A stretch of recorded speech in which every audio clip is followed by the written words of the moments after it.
and we can execute.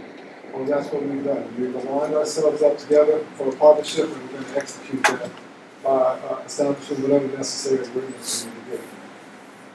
And answering any questions. But come on up, Kathy. She's got some great incentives that she's going to introduce you to in regards to the packages that benefit our particular project.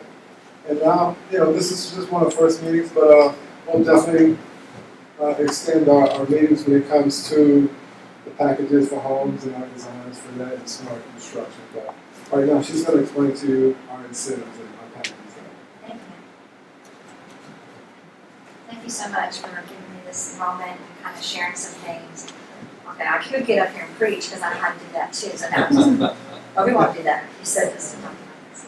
So no, there are benefits that are out there that would really help, especially in the building stages. That maybe you are aware of some and maybe not aware of others.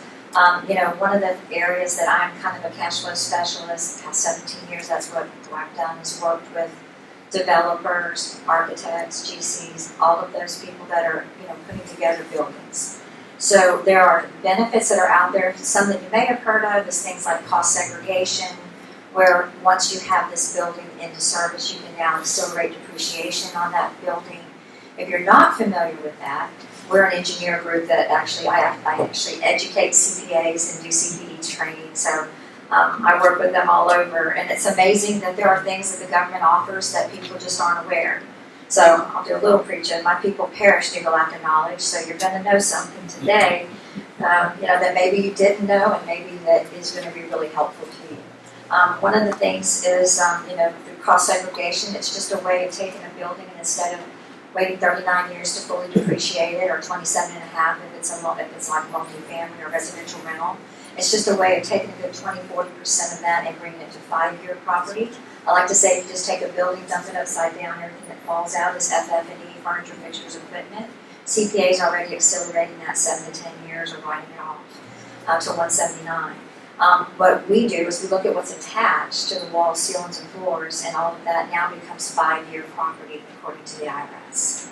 So if we can take like crown molding, wallpaper, built-in cabinets, built-in countertops, specialized wiring, plumbing, any decorative element, all of that would change to 5 years. Everything outside, landscaping, parking lot, sidewalk, signage, lighting, fencing, all of that's going to change to 15 years. So now you've got a good, maybe up to half of your property is now accelerated. What does that mean? Cash flow.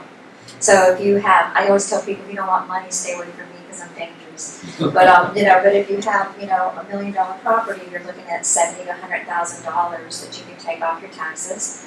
Hopefully, if Trump gets his way and coming up soon, we'll have this 100% bonus back in. And once we end, I think that we're looking at July, and I think he's going back to January 20th. So that's a good thing. That bonus depreciation just simply means if you have on $1 million property, you're getting $100,000. Then you're talking about $50 million properties. It's supporting. So you're looking at millions of dollars of savings and tax savings, or acceleration of depreciation, which means lowering your tax liability. What's great about it is as soon as you put it into service, that next quarter you can take it off your taxes. So if you're paying $100,000 a quarter and you have $500,000, well that's 4, 5, 6 quarters you won't be paying anything to the IRS legally. Okay. So the other thing is partial asset disposition. If you have a building and you're going in and renovating it, everything, and this is something about 70 to 80% of CPAs may not know. I'm not going to say all don't, but when they educate, that's one of the questions I ask is who knows what PAD is? So does anyone know what PAD is? It's everything that you remove when you're doing a renovation that you throw into the dumpster. The IRS allows you to completely 100% write that off your taxes, and there's no recapture as long as you catch it in the tax year that you did that renovation, and as long as the building was in service prior to that renovation. So that's just good for those that already own buildings and just want to get some cash flow and don't know about it. The other thing is so that's one, is the cost seg, the partial asset disposition, QIP,